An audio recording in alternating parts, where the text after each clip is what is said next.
balik ko rin si Guslan. Ito yung palisdaan ng Higin.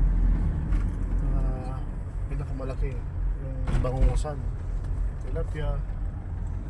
Kasi ano to hindi siya, meron siyang ano yung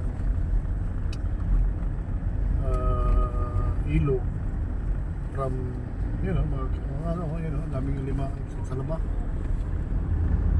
Yung ang fish pan pag nag-low tide ihibas din siya dahil yung tubig galing dagat talaga.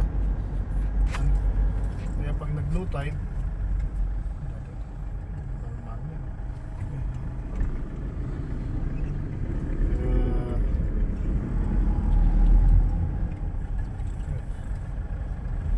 tide, kaya ang tubig humihibas din dito sa Lingayen.